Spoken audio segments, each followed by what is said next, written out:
Welcome back to Real Events KW. Hi, I'm Shannon Ferris, and I'm with Julie Hanson, running for Queen of Fantasy Fest 2014 for AIDS Help. It's the longest running fundraising event that Key West has, as well as AIDS Help. It lasts for 8 weeks. Yes. And Julie has a fundraiser. I do. So Yeah. welcome, Julie. Thank you. And can you tell us about this upcoming fundraiser that seems to be, I'll say it, pretty intimate about your life? Yes. Well, I was encouraged by dear friends of mine, which took me by surprise because I had no intentions of showing this movie, CrissCross, which is coming up October 8th. And they called me and said, Jules, we've got a great idea for you. I go, okay, what? And they said, we think you need to show the movie CrissCross and set the record straight once and for all, what part of it is true about you and what part is not true about you. And I thought about it because this movie came out in 1992. And Also produced by Goldie Hawn. it was produced by Goldie Hawn. And she played your character. She plays me in the movie, yes. Yes. The story was written by Scott Summer, who I met here in 1977 or so, and he was a writer, and we moved on. We were just platonic friends. He was a guest at the Eden House where I worked as a waitress, and we all knew that he was a writer, and he was a lot of fun, and he just joined into our little family we had there. And then when I left the island in 1978, he left and went back to New York, and I went to Michigan with my family and my husband. And years later, around 1990, 91 or so, my husband had placed a phone call to Mike Eden to see how he was doing. Mike Eden owns the Eden House. And lo and behold, in their conversation, Mike explains to my husband that be sure to tell Julie that there's a movie that has just been filmed about her in Key West. Mm. No big deal. Kind of. What my husband, yep, there's a movie.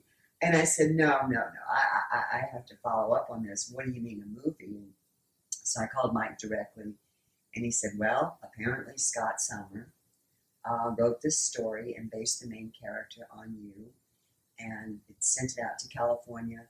Goldie Hawn read it, liked the story. It was going to be her first serious role, which really kind of made me nervous because we were all so fun-loving and happy in Key West. And, I wasn't sure where this movie was going to be going. So I dug a little bit deeper to find out if this was really true because it could have been about anybody. Sure. So I did look the writer up in New York, Scott Summer, and I made a phone call to him and talked to him. And I said, I started out with, I'm not sure if you remember me, but I lived in Key West in the late 70s. He goes, oh yeah, I very well remember you. And that's when I said, well, I hear that there's this movie CrissCross is kind of based on my life. And he said, well, it is. And he said, did you have the opportunity to read my book? And I said, no, because I hadn't seen this person since 1978. So what he did was he mailed me his book, and he inscribed to me, thank you for the inspiration of autumn of 1978, and best wishes in your future. Mm-hmm.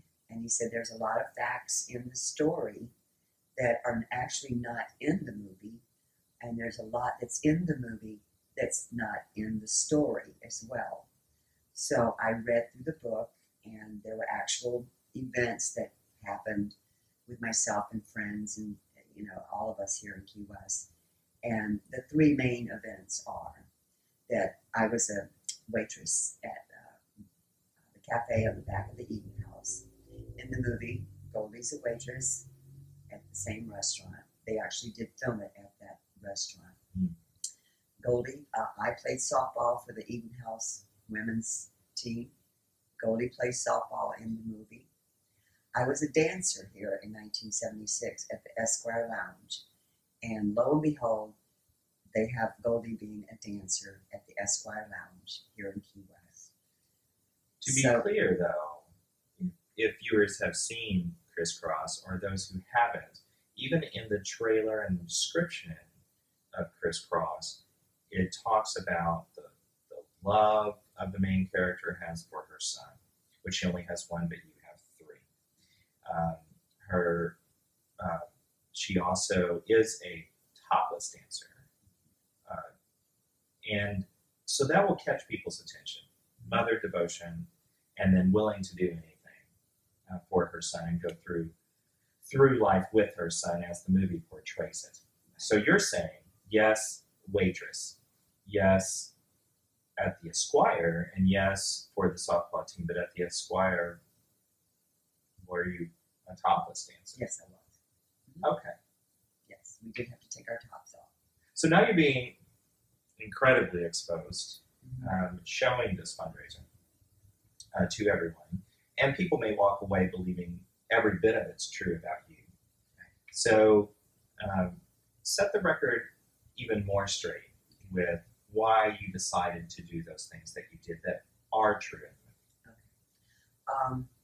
Well, it was a pleasure that someone, and a great compliment that someone thought enough of how I represented myself, that they based that character on me.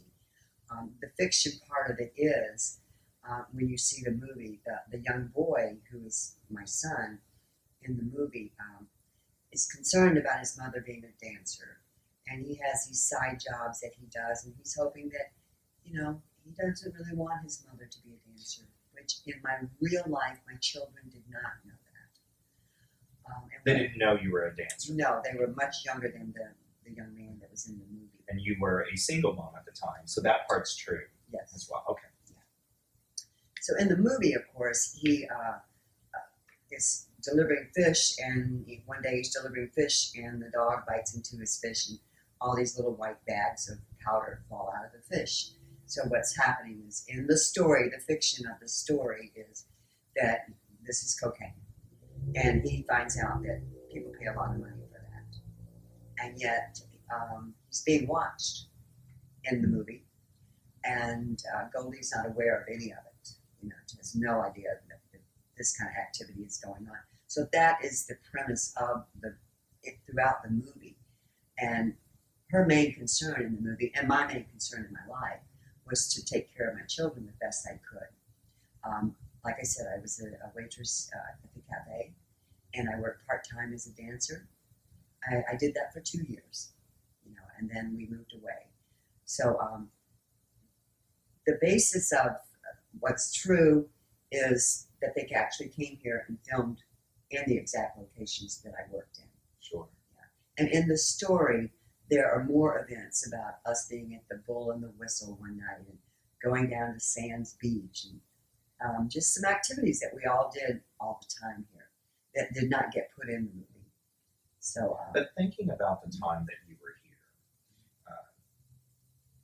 it wouldn't be open, not suggested for you to be open with your choice of where you're working. So I'm getting a sense that some thought went into becoming a topless dancer at Esquire. Well, I took a job as a topless dancer because I was actually working in a restaurant up in Newport Richey, Florida at the time, and we went into work and were informed that the business was closing.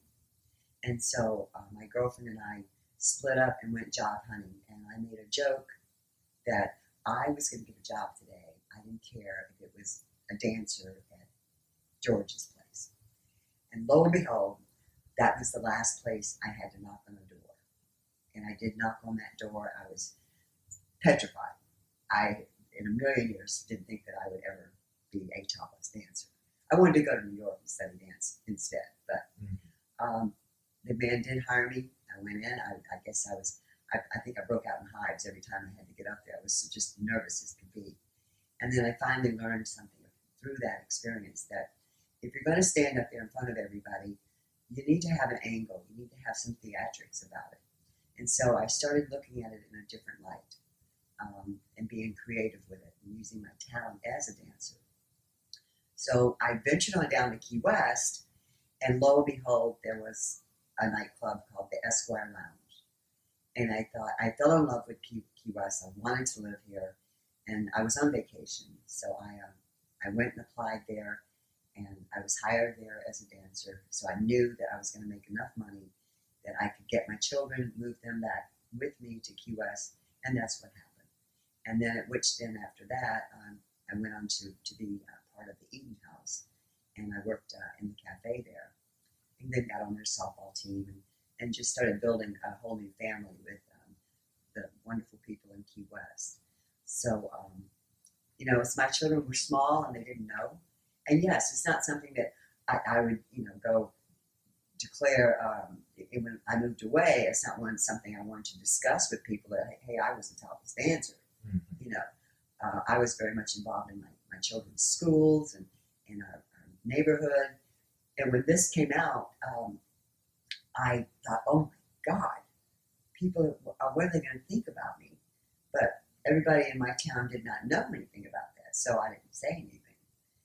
And then when my lawyer called, and because I did get a lawyer over this, and he said, well, paparazzi has caught wind that you may be filing a lawsuit claiming defamation of character, and they want to know if they can say where you live. And I said, absolutely not. I do not want this little one-horse town being invaded by Lord knows what, So when they put the article in the Star magazine, they just simply said, Julie Hanson of Key West. So, like I said, it was not the kind of history that I wanted to make sure everybody knew about. So I really had mixed emotions when this came out. In one way, it was an embarrassment to me, and I didn't know how this movie was going to look. And then on the other hand, who wouldn't be proud to say that there was a movie made about you, and especially an outstanding actor as Goldie Hawn. So there were huge mixed emotions going on. But after all those years, here we are, 2014. I moved back to Key West 5 years ago, got very involved in the community with charity organizations, and still have some friends that I've known since the late 70s. Of course, Mike Eden, who owns the Eden House, where they filmed the movie, is here. Bud Brewer, who owns Esquire Lounge, who's now in his late 80s, and he looks fantastic. And isn't he going to be at your fundraiser? He's going to be at the movie showing, and he's going to answer questions anyone might have about how it came about for him and what it took to be, filming in the Esquire. So friends of mine here encouraged me to take advantage of this incredible story and use it as one of my events, because I'm now running for Fantasy Fest Queen. And when we do that, we create as many events as we can handle. Yes. And we get very creative with them. I have one tonight that's coming up, Most Outrageous Updo. But they encouraged me to show this movie and pretty much set the record straight, what's true, what's not true. And I got to tell you that I've really been embraced by the community when there was an article written in the paper a few years ago. And I wasn't sure how people would respond to me, but it was absolutely wonderful. I had people that didn't know me coming up to me saying, you know what, Jules? I probably saw you dance back in 1976. That was one of our favorite places to go. I mean, it was quite a reputable club. Men and women and husbands and wives would go, and basically they enjoyed the theatrics that we all did. We had some really great dancers then. So my understanding is that it was for entertainment purposes. It was more about dancing, the theatrics, and correct me if I'm wrong, but there's no touching allowed. Oh, no. And no. So whereas today it's very different, but at the time there wasn't even touching. So if I'm hearing you correctly, first of all, this was without your knowledge, right, that this all came about. And then you found out, you just so happened to find out through a conversation that happened when your husband was back in Key West. Mm-hmm. And then you followed that story, found out that it was true. Yeah. And then you were exposed, not only in Hollywood, but also in a couple of publications that you had no control over. And now you're trying, or if I may be so bold to say, trying to take some of that control back. Mm-hmm. That's yours to take, because this is on your own accord. bringing this out on your own terms. Right. Yes. And at this stage in my life, I am in my early 60s. I can say that I don't regret what's happened in my life in the past. I have learned from every experience I've had, and I've just continued to move forward and try to be more involved and give back to our community. And that's what I'm hoping to set an example for my children and my grandchildren. And I will tell you, they are very proud that their grandmother is running for Queen. And my children know very well about this movie. And they're quite proud because they know me, you know. They have me and as their spouses tell me, on a pedestal. They always have. You know, we were a really tight-knit little group. There were 3 of them and myself. And then when I married for the second time, I had another child. So I have 4 children. So they're quite proud of what I'm doing. And I just hope that I'm going to be an example for them to follow a little bit in my footsteps and say, no matter what happens in your life, keep moving forward, do positive things, and just always try to give back into the community yourself. So, Important message for the rest of us, what I'm hearing you also say is that what was also true in the movie was you were very devoted to your children. Being a single mother, it was very tough to make the ends meet, and you were looking for ways that you could do that. It just so happened that one of the very last jobs that you would even consider, as you were saying, was the one that had the opening. And you ended up taking that and making it work the best way you could to provide for your children. So it sounds like that part of the movie is true, that message. Oh, absolutely, yes. Absolutely. But I learned from it, and I've grown throughout my life, and I can just say that I'm not many people who have a movie made about them. No. So I'm happy to share that, and what better way than to hopefully raise money for AIDS help and also set the record straight. So thank you for being so courageous and doing this on your own terms for the first time, on your own terms. So congratulations for doing that and choosing this time to do it. Absolutely. Thank you. Thank you. And thank you for joining us.